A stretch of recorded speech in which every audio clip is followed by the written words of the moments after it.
Well, you have it. Okay. All right, are we ready? We'll call to order the Board of Directors meeting for the Knox County Juvenile Service Center, December 16, 2025. Madam Clerk, if you would call the roll, please. Commissioner Rawls? Present. Commissioner Jackson? Here. Commissioner Hill? Here. Commissioner Lee? Here. Commissioner Jay? Here. 5 members are present. Thank you very much. Are there any amendments to today's agenda? Seeing none, we'll move on to entertain a motion to approve the minutes from the November meeting. Motion by Commissioner Lee, second by Commissioner Hill. All those in favor, please say aye.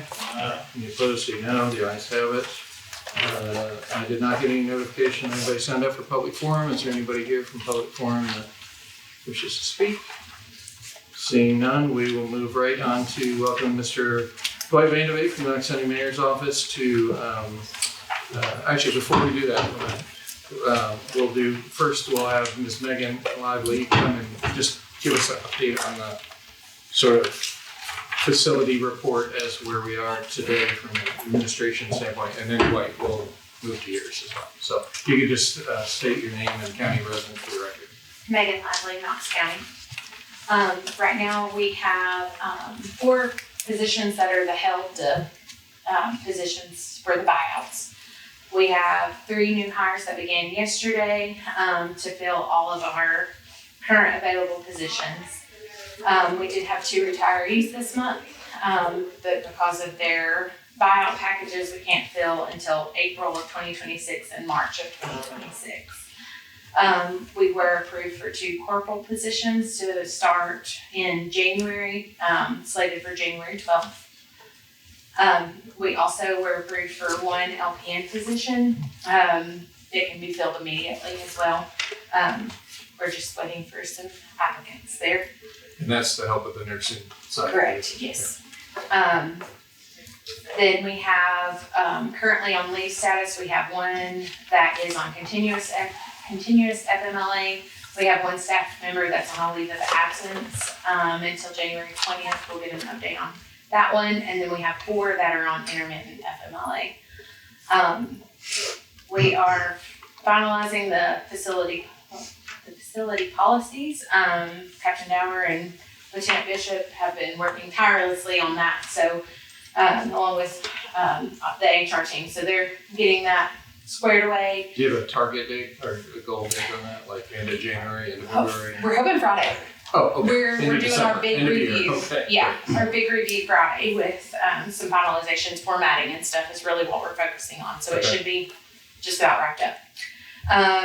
Training sessions, they are ongoing. We did our mandatory first aid and CPR this past week.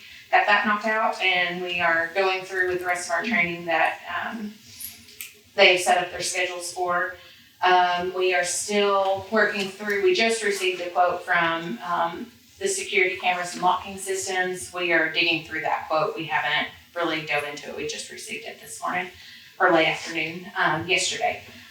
We worked through the CTAS report several times, the finalized version you all just got. And then we still have not heard the approval status of the DCS licensing just yet. I talked to the with DCS this morning and was updating some information, and there's a few reports that are and licensing things that are all kind of coming at the same time mid-December, so we're kind of right there, but it could it's supposed to be this month. And then facilities, PBA has some projects ongoing to help update the pods and such, so they are working through those right now on the pods that are closed. While we have such low numbers, we're getting some of those updates completed. And what's the current custody right now? Right now we have 12, 1 DCS, 1 out of county, and then 10 Knox County. Okay, thank you very much for the update. I welcome Mr. Dwight Vanderbeek from the Mayor's Office to walk us through this document. This is something that this board asked for, was a breakdown. Remember at our last board meeting, we had just gotten a CTAS report, so it's been a lot of digestion. And Mr. Vanderbeek can kind of walk us through what's been done to get us to this point, and kind of where we stand and what it looks like. Thank you, Mr. Chairman. First and foremost, as always, thank the leadership team, Captain Dower, Bishop, Sergeant Sable, Megan Lively, and the work that they have put in to getting us to the point where we are. There's certainly been a lot of noise lately, and one of the risks with all that noise is it'll distract everyone, including this body, from the good work that's being done. And a lot of good work is being done. You all got the report. I don't know that I'd serve anybody's interest in the interest of time going through it line by line. I just wanted to touch on some reports or on some high points. 56 items that are corrected or completed. In some cases, implemented might be the better word, because the gap that was identified was simply something that didn't exist that needed to exist, and wasn't there to the previous leadership of the facility. So whether you call it corrected, completed, or implemented, we've got 56 items listed that were identified in the CTAS report as having been remedied. We've got 38 remaining in progress. As I have said to this body often, and I'll say it again, think years and not months for some of these. Particularly physical plant improvements will not be done anywhere in the near term. It's not possible, both from a funding standpoint, from a sourcing and procurement standpoint, to a completing the work standpoint. So do think years and not months for some of the things that remain on that list. But there are not items that put kids in harm's way. The facility operates well, we just want it to operate better.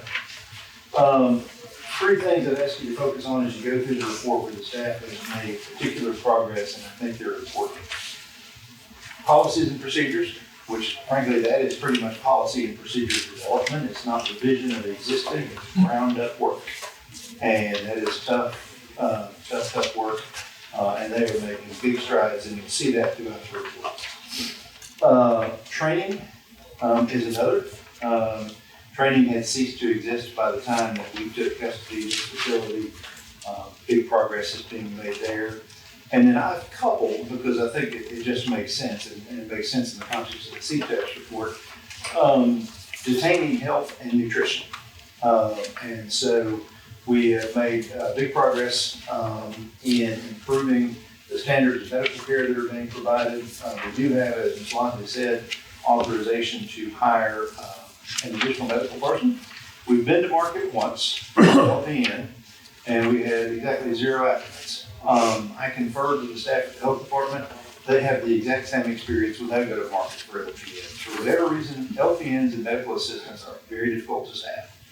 So their thought and ours, and we're working towards this with some reorganization, is to reorganize some positions in the existing staff and create another RN position. So that we have an RN by day and an RN by evening, and then continuing to work through with the health department some discussion about how we would have weekend coverage for health.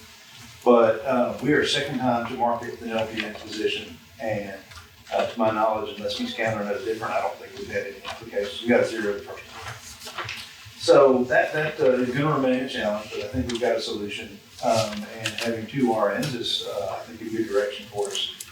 Working with the health department also on menus and nutrition planning for the year. That was something that was referenced in the CTAS report. And we've got good progress there. So all in all, I think the report speaks for itself. We'll be glad to answer the questions either today or over the week as you thought to digest as they come to you. We've got a ways to go yet, but again, kids in our custody are safe, they're appropriately supervised, they're supervised in standards that comply with the state's requirements, and we do the best that we can to provide the maximum services and quality services during the time that they're with us. And all of you know that's highly variable. I don't know that this was the case the last time we met, but the mayor and the finance director have met with the governor and made a request for a substantial infusion of capital dollars. These are not operational dollars. This will not help us with the challenges we have with staffing. So I'll make sure we're clear on that. It will not help with the challenges we have with staffing. But the governor's office was receptive to the thought about putting physical plant, capital dollars into physical plant improvements to help us get up to speed, everything from cameras and blocking hardware, all those things that we need to improve on. I do think they're going to smile on that request at some point. I don't know if the governor's budget or the full budget goes by the General Assembly this year, but I do think help is coming from the state. Mr. Van Veen, so we had 94 recommendations, 68% of those have been completed to date. We still have 38 more and some other implementations, but that, as we get further down the list, is it accurate to say that those last dozen items will be the biggest and the longest runway? Yes, sir. I think that's fair. Okay. Physical plant improvements will be the ones that I think far and away take the longest. Okay. Questions for Mr. Van Veen from our board? On the physical plant, understanding that you've spoken to the governor, I think I also heard you say, though, you had no idea if that could potentially be leftover dollars from this year, or are we going to have to wait for another budget cycle to be approved? That's the question, and I don't know, Commissioner. I guess we'll know, and hopefully in a few weeks, but this time I was not at the meeting. Mr. Caldwell and the mayor were there, so I can't speak to that firsthand. But typically they were gracious about the request. They were receptive to the request. They count our beds in their statewide count. The state needs this facility open. They need these beds available. They're invested. So I do think, whether it's near term or midterm, I still think we're going to get some support. So also, I'll look the date up in a minute before we adjourn. I apologize, I can't remember it off the top of my head, but I just want to remind everybody that TASSER, I believe it is the 18th, which is this week, TASSER at 8:30 Central, which will be 9:30 our time, is doing the initial report of a year-long study of juvenile justice and juvenile detention in the state of Tennessee. And it will be streamed on the General Assembly's website, but I'll send something. Yeah, if you could send an email to the board, I'll give you a link where we could watch it. And I think that hearing will be archived on the General Assembly's website, and then the actual physical report will drop in January. So we'll actually have that too. It should be a pretty comprehensive study. Any other questions for Mr. Van Veen? Thank you. I hope the board is continuing to see that every time this board asks for information or breakdown or a recap, that this team goes out and has diligently put that together, and will continue to do so. I want to just take a quick moment before we get into the future modeling discussion to welcome our law director, Mr. David Boog. Just give us a refresh before we talk about modeling of the ordinance and resolution we passed. What is the role and responsibility of this board, and how it, any kind of next steps would happen legislatively? Well, a lot's happened since Larson came and asked me to come, i.e. people have been sued. So we've got lawsuits now. We've got to defend them. And there's number one rule, you don't talk to anybody. Whatever, here, the press is out here and it can take what's here, but don't talk. The press will be calling you and pushing you, trying to get your comments. Do not talk to them. Our policy is, and always has been, we do not comment on ongoing lawsuits because it gets you into trouble. So that being said, we are going through and finding out everybody who's been sued. Not everybody's gotten service of process, so it's not official yet. But the bottom line is, if you've seen your name out there, you come talk to us. You don't talk to anybody else. And we will walk through who's going to be defending who and how. And David Wiggler in our office has been very successful in these lawsuits. And we will continue with him being the lead prosecutor, the lead defender in these. And nobody needs to worry, the individuals, because there's a provision under the charter where we can cover you. So individuals that are improperly sued, we've got you all covered. Now, having said that, to get back to what Larson wanted me to talk about, was you're operating under two things. Number one is the ordinance, which you all know about because you all passed it. And the other is the resolution, which you all passed. But just to remind you, the ordinance, the latest ordinance moved the date for the sheriff to take over to January 1, 2026, and then you change the ordinance to move it 6 months down to July 1, 2026. The resolution puts everything in the hands of the mayor to appoint somebody to run, and that appointment was to run through December 31st, 2025. Now, I don't see any problem there. I think in January, the commission can extend that. Whoever's there, I think, can continue on, if that's what this body wants, to continue on. And then I think, however, the commission needs to have something in January that modifies this resolution and extends out the appointment of the mayor's office until July 1, when the sheriff is supposed to take over. And the sheriff may decline. We don't know that yet. And I have no information on that, but we'll have to take that one step at a time. I do know from all my years of working with Judge Irwin, his number one concern is the children. These are still minors. They're still children. I know what you're concerned. Press wants to make something big of it. Bottom line is, I know this committee, and I certainly know that Judge Irwin, number one concern is these children. So keep that in mind. But the main thing is, don't be talking to anybody at the press, not only the press, but anybody else about anything until we get it all ironed out of who's doing what. And I was asked a question by Commissioner Jackson whether this committee, like the audit committee, can go into executive session. I do not have the answer to that. I know in the audit committee there's a statute that says they can, and whether this committee can do that, I don't have an answer at this time, but we will research it and let you all know. Okay. Is it, thank you, Mr. Rook, and is it accurate, just to remind everybody, whatever decisions come out of this board is essentially a recommendation to commission? I'm sorry, yes, that's correct. Anything that we would decide will have to be codified on the legislative side. That's right, either by resolution or modification of the ordinance. If the sheriff's not going to take over, we'll have to modify the ordinance because it turns it over to him, the sheriff, in July 1. If there's something different, the ordinance will have to be changed. There's 2 readings. The resolution can be done in one reading. So, but yes, you are correct. Thank you very much. I appreciate that. Any questions?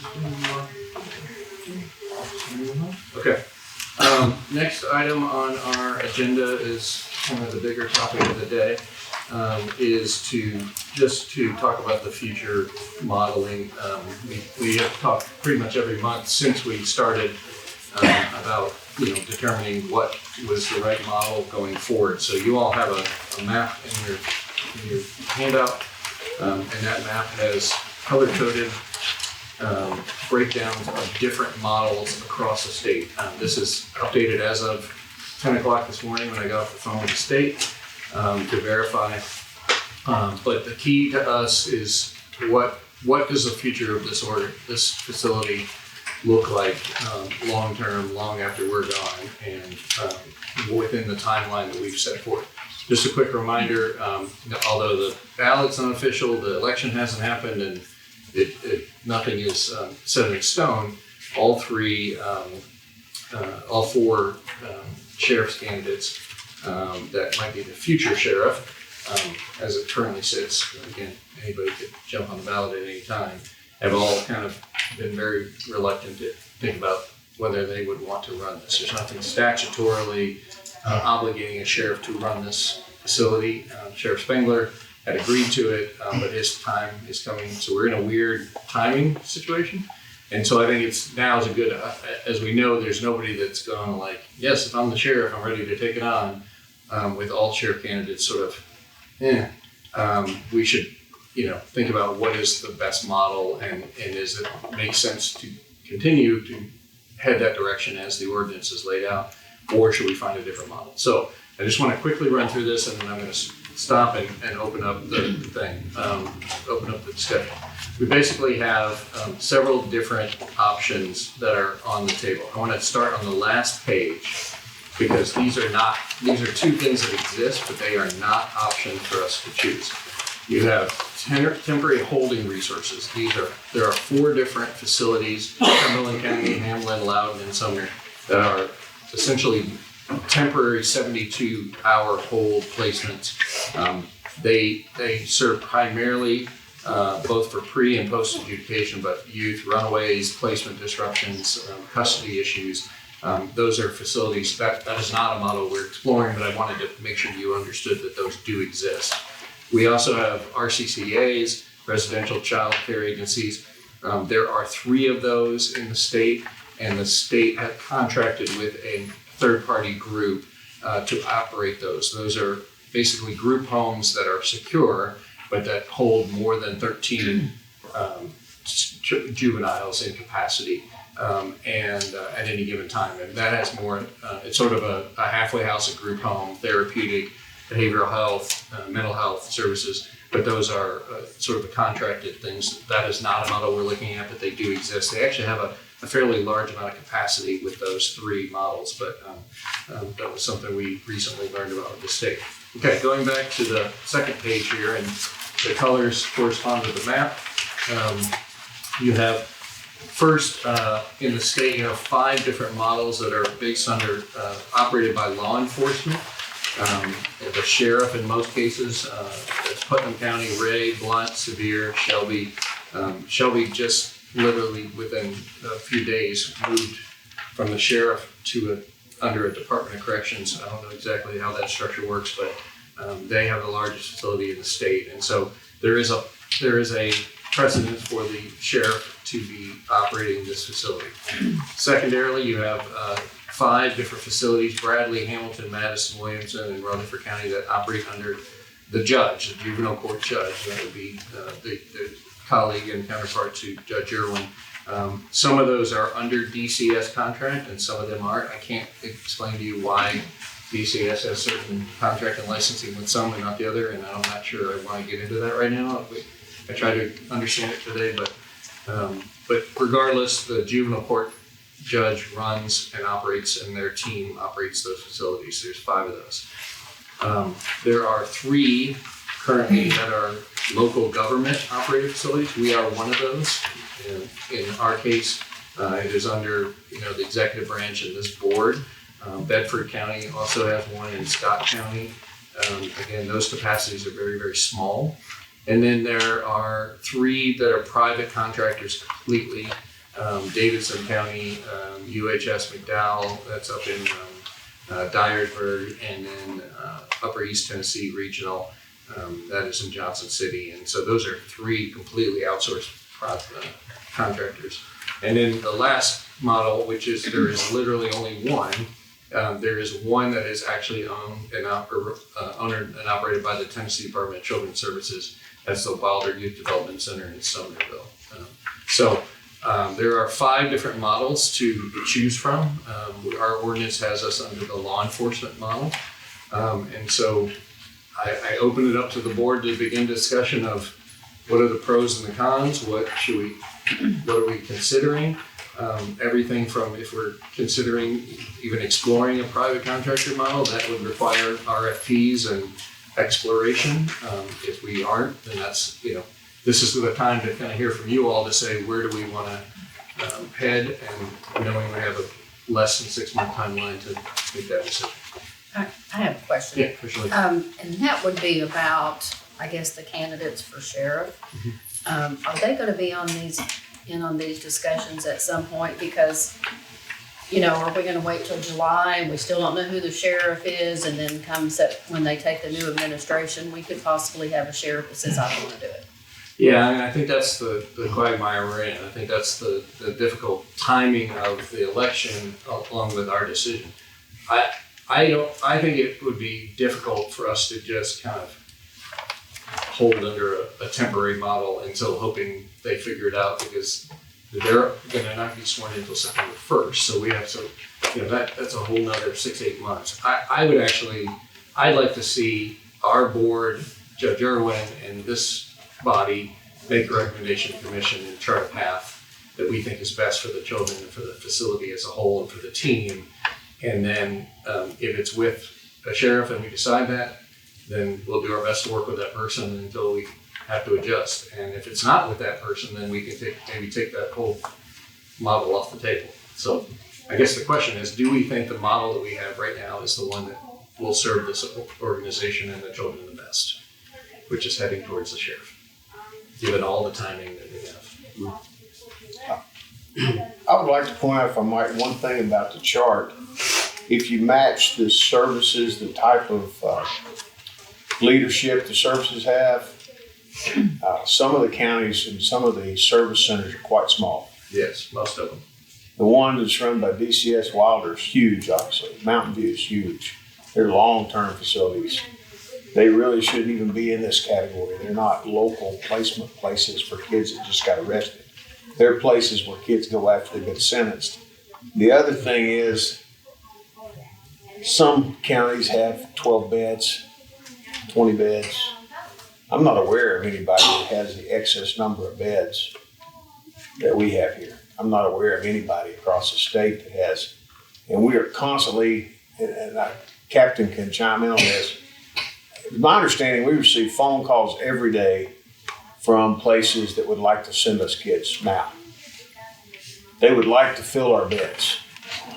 So just bear in mind that we're a big fish. And a lot of these places on this map are little fish in the same pond. They're just, some of them are easy for somebody to run because there's not much to run. They're very small. Even Chattanooga is a much smaller facility. I think Nashville and Memphis are similar sized to ours. Not similar populated, similar sized. Sure. Judge, Hamilton County's got 26 beds versus ours at 120. Are they busting at the seams, or they? They send us kids. They'd like to send us kids more often than they are. They'd like to send us kids. They have a bigger need, it seems like, right now. I'm curious, if I may. Yeah. And I understand, Judge, your reluctance, especially at this point in time, and to want to jump in and perhaps be a part of this process, in that you actually did have a handle in running it. I am interested that several of our larger counties, in fact, do this and are tied directly to their juvenile court judges and facilities. Could you share with us maybe what you know or what you don't know about advantages and disadvantages of having those under one umbrella? I don't think that the judge, if they're doing the terminations of parental rights and the parents' visitation cases and defendants and neglect cases, which make up about 95 to 98% of what we do, I don't think that judge has time to be a day-to-day manager. I think the judge could have the power to appoint, like this commission's done, and watch things, but I don't think he has the time or she has the time to be a day-to-day manager. And I think the judges I've spoken with have a person as Captain Corey that they rely on to actually run the facility. They are over that person's renewal, if you will. They're up in the chain of command, but I don't think that any of them actually run a detention. I know I speak with Judge Phil quite often. I know that's a situation in Chattanooga.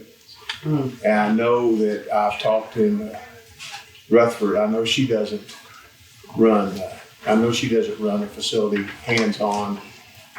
But I think also you have to be careful if you were running a hands-on facility and you were also the gatekeeper, decided who went back there, who was convicted. Then you're deciding how they're living, how they're treated. That's a lot of power in one person's hand. And really, I wasn't even suggesting with any of these, or if this model were to change to this, that the juvenile court judge personally would be you would be the commander-in-chief, but as far as the operations go, that would not, it would be. If the county asked me to run it, I would hire the best person as a superintendent I could hire. I just wonder if that wouldn't facilitate, though, a little bit more in the end, because I would think that with this model, say you hired your crew to run the juvenile detention facility, that ultimately, though, there would be a lot more facilitation in communication, what's working, what's not working, what's best. You'd understand better their needs. They would understand more about where you feel like your holes are in this process. To me, it's, there might be some logical sense to having this all more under one umbrella, caveating by saying it's not like you're, again, commander in chief, but you're not gonna be the one operating it. Well, Commissioner Jackson. Just asking about that. Commissioner Jackson and Rawls, during the original discussion of this last year, you all had fairly strong feelings about it being under a sheriff model and also about private contracting. Do you all want to weigh in on the pros and cons of either of those models? And Yeah, when you say private contracting, let's clear up that I wasn't talking about private prison contracting. I just don't want anybody hearing that to make that assumption. No, this would be us putting out an RFP saying a company could run it like Davidson or USA. Yeah, I feel that the sheriff under sheriff oversight would be best, but Helen Ross, and I missed last month, so sorry. But if we explored the Helen Ross McNabb contracts and they physically run the facility. They got to the point where they could provide therapeutic services, but realized they could not run the facility. So they thought they could. Okay. So that really wasn't Okay. on the table. There are other people out there that do. So, as evidenced by the three, three that are under that Davidson, McDowell, UHS McDowell, and Upper East Tennessee. So while Davidson's the largest of the three, there is an option for us to go that direction and put out an RFP and ask for proposals. So that's what I would prefer to see. A third party Yeah. operator. Yeah. Okay. Yeah. Why do you think that is?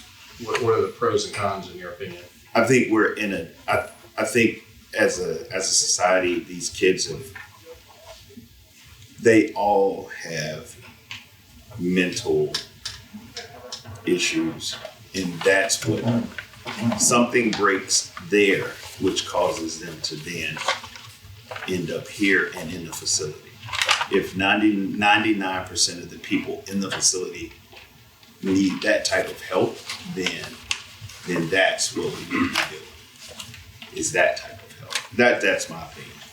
Well, I think that I point to a couple of things. I think that the issue is that the question is, should a private company run and manage the entire facility? Now, we could still outsource mental health to Helen Ross McNabb or another organization.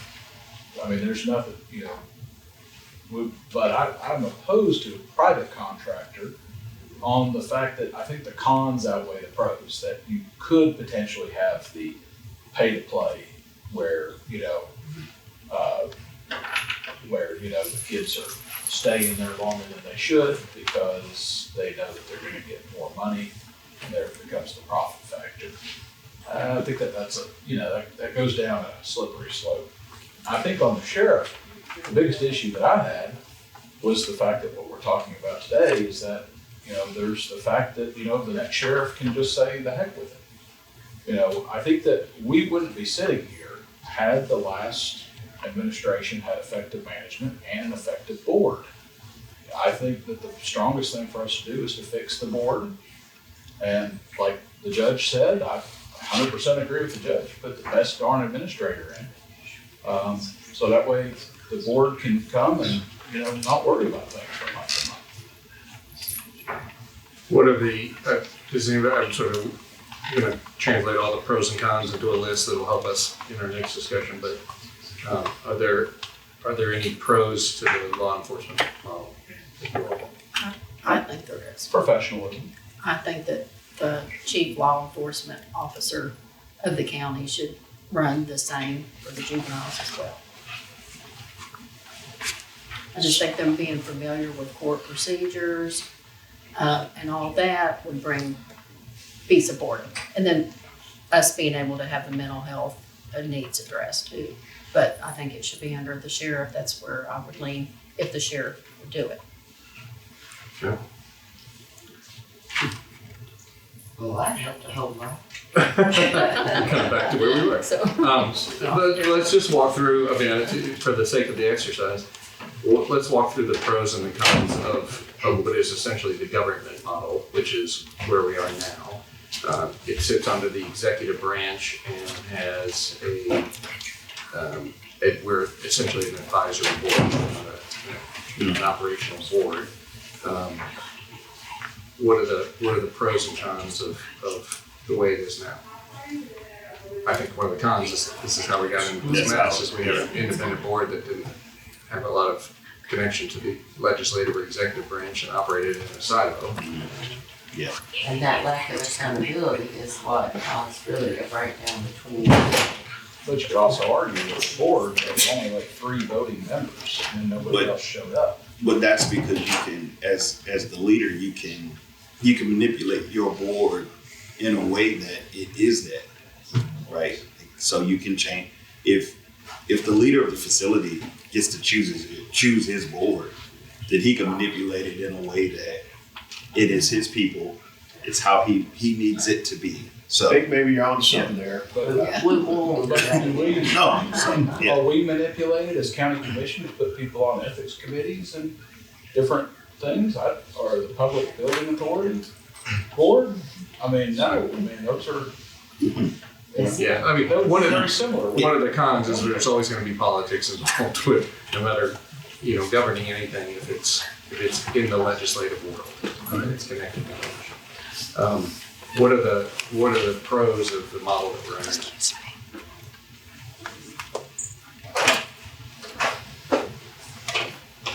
You have something to do. Come on up, Dwight. Dwight Vanderbeek from the mayor's office.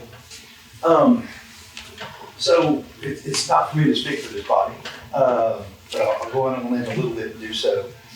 So my obligation, my first obligation, as I think is the obligation of this body and honor, is to meet the needs of the 515,000 good people of Knox County, Tennessee, first and foremost. That is our primary obligation here. And to my knowledge, we have never turned away a detainee that was ordered by Judge Tim Irwin or any of his predecessors. We've always provided the facility, we always house that kid. So let me say, to some extent, let's let that population and that need drive this discussion and set surplus capacity to the side. None of us can fix the decision that was made in 1972. So I think making sure that we focus on the fact that we have this obligation to meet the needs of our families, and that we're able to do so, ought to stay sort of front and center. And we can let that surplus capacity decision, Lord only knows why it was made, sit to the side. Because there are times it feels like it drives the discussion just a little bit. The other thing is always remember how vastly different this universe is than any other. If it stays under the mayor's office, it will probably ultimately need its own employee handbook. Stephanie points out that our employee handbook doesn't speak necessarily to what you need here. If it goes into the sheriff, their employee handbook is going to have to look a little bit different, because I keep finding out Captain Dower always tactfully corrects me about 3 times a week when I say, well, you can't or you should do that. And he says, well, you can or you shouldn't in terms of juvenile standards. For instance, as an example, I did not realize, I said we should not read outgoing youth mail. We are in fact required by DCS to read outgoing youth mail. It's part of the standard of care. The reason I point that out is just know this is its own universe. So don't lose sight of that. In terms of services, a couple of you have spoken to services. This may be a place where we can bring some value as well. Give us another month or two and let us put together a little bit of population data. We give you a daily count, but it's hard for us to explain as we sit here in these meetings how dynamic that population is. The vast majority of the kids that pass through the doors of these facilities are here for 3 days or less. So in terms of their educational requirements, just in terms of even their healthcare assessments and all those things. They are in and out so fast that it's hard for us to even get a really good assessment. We've got good folks working. Helen Ross McNabb is working with us. What other service providers do we have? Dr. Bly. Dr. Bly. Dr. Bly has 6 graduate interns in the PhD program that work over here and help with assessments as well. So we do all we can with the kid that we may have for 3 days, but there are some limits. And then we'll do more with that kid that we have 250 days. So just don't want to understate the complexity of the work and how dynamic that population is. But at the end of the day, we're just focused on Knox County. We want to be a good partner to the state, house their kids when we can. We want to be a good partner to our surrounding counties, house their kids when we can. But first and foremost, we stay Knox County focused. I do think one of the pros of the model that we're currently under is that, or the local government operated model, is that the executive branch has the ability to really bring in other Knox County departments that fall under the executive branch for support. I mean, it didn't take long for the mayor to call HR and finance and IT and everything, so you have a lot of resources at the table versus, a more Health department. Huge These are all things that fall under the executive branch. So the things that we need to operate, Not to complicate the discussion, but just wanted to get that off the Yeah. table. We will have some of these kids 24, 36 hours. And so what services look like in that time has its limits.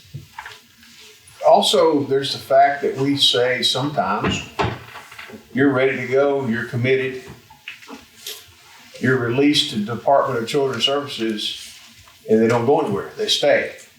Because DCS doesn't have room, and they call us every day to ask us for our room. And so we have people that stay here after they've been committed, and they're getting very little services. The state's supposed to be providing the services from that point on.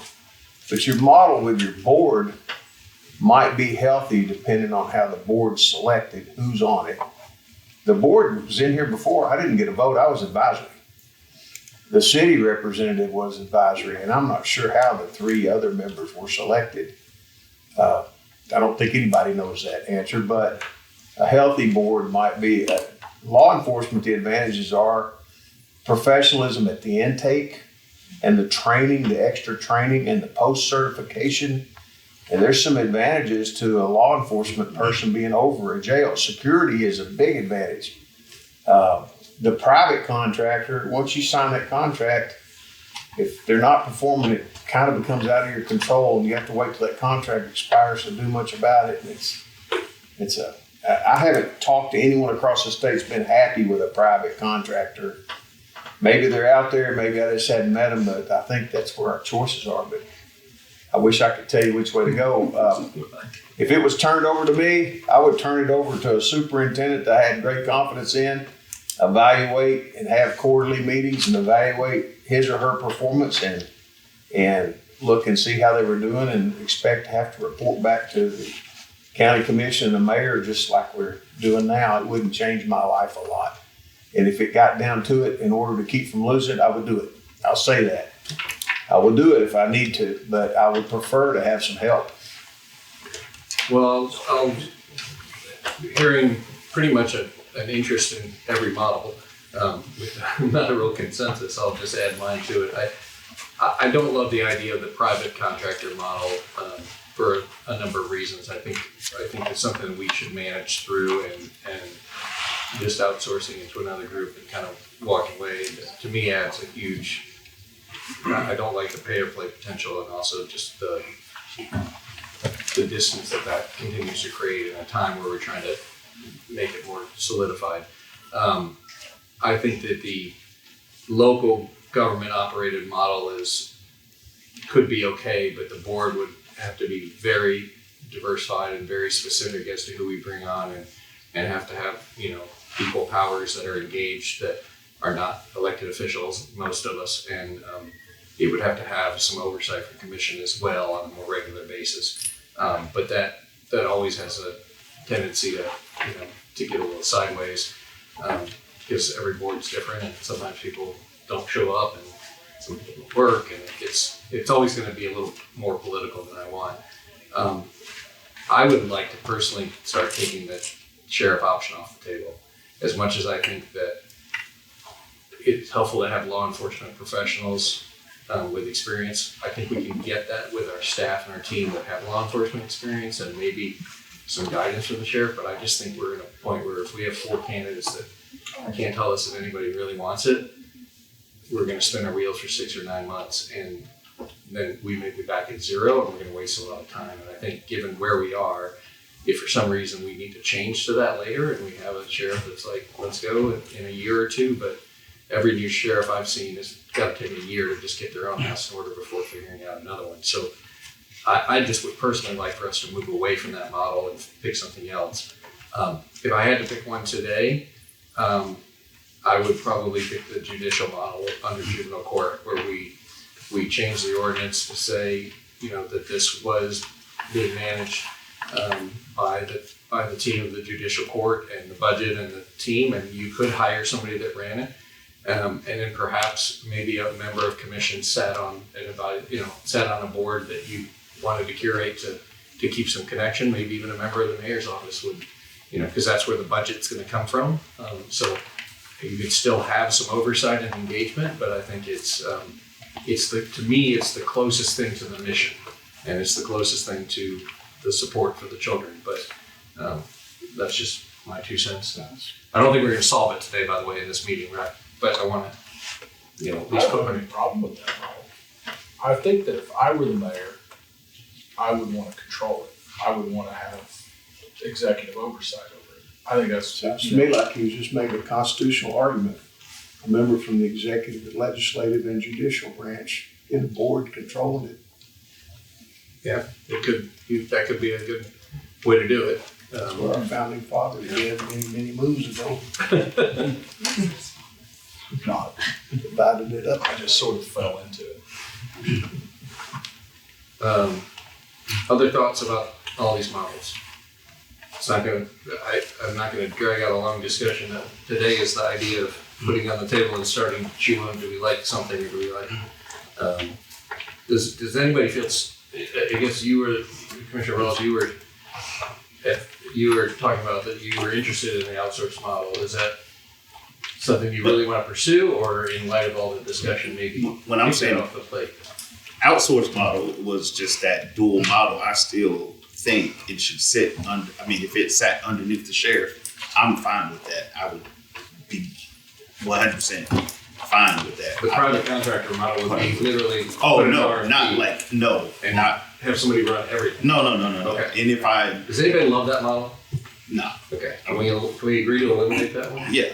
And if I sounded like that, I'm saying no to Okay. that. Okay. No, Yes. no. just wanted I to- was talking about a partnership with the facility, let's use Helen Ross McNabb. With Helen Ross McNabb, the sheriff, working in concert, but Helen Ross McNabb running the facility. And They the walked away sheriff, from that, though. yeah, I got it. I got that, but that's what I'm saying. That's what I meant. Okay. And with the sheriff having oversight with those guys, helping those guys run the building.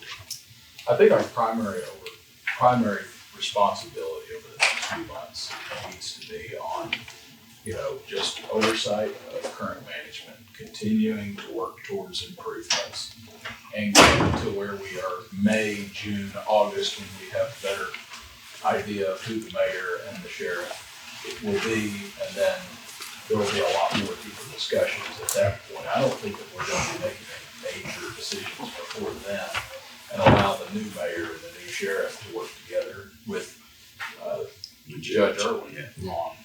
We just have a time limit, so Yeah. we've extended this to June 30, but we can extend it 3 more months, but we got a deadline at some point. And I just might add, I don't disagree with what you're saying, Shane. But 2 of those 3 people are going to be brand new. And it's, And we'll have 4 years to get it right.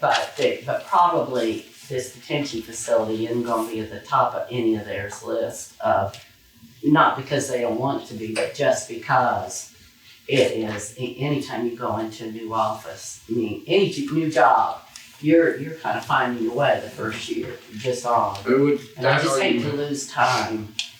that argument would reinforce that if we went ahead and headed towards a decision that it was under the judicial branch, under Judge Irwin, and then we can determine how the board is represented, you have the most stable, experience and continuity during a tumultuous time. So, it's interesting I hadn't thought about that. Yeah, you would have too, the mayor and Because we still have the judge. Yeah, but you'd have the stability of the Right. judge that does this every day, and you, regardless of what happened in elections, this would run if they had the team and had the budget. So, okay, I don't want to spend too much more time because I think there's a lot of digestion and a lot of information. But I think we've decided to not head towards putting an RFP out in the contracting model.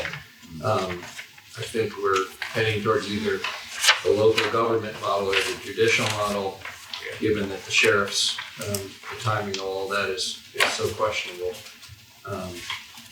But at some point, perhaps we could digest it and then I can list out the pros and the cons, and maybe in our next meeting we can dig in further. I do agree with you, Commissioner Jackson, that our job is to do some oversight and continue to support our team and kind of work through the list, and we got some cleanup to do still. So, other thoughts on this item of our agenda before we move forward? Okay. Thank you for the discussion. I think it's helpful to go through. Does anybody have any new business that needs to be added to future agendas? That they want us to look at, anything that we're not providing this board? Well, we kind of talked about it today. I mentioned it last time, it's starting to come up with a draft framework for what this board could look like as we transition to the next board. Like, who would we want to be on that board? Obviously, Judge Irwin, the sheriff. With the judge. Yeah. Yeah. The composition of the board. Okay, we can add that to the next meeting. All right, you have the dates on forward through June on your calendar. Those have been locked in, and without any further business, we're adjourned, and Merry Christmas. Merry Christmas. Merry Christmas.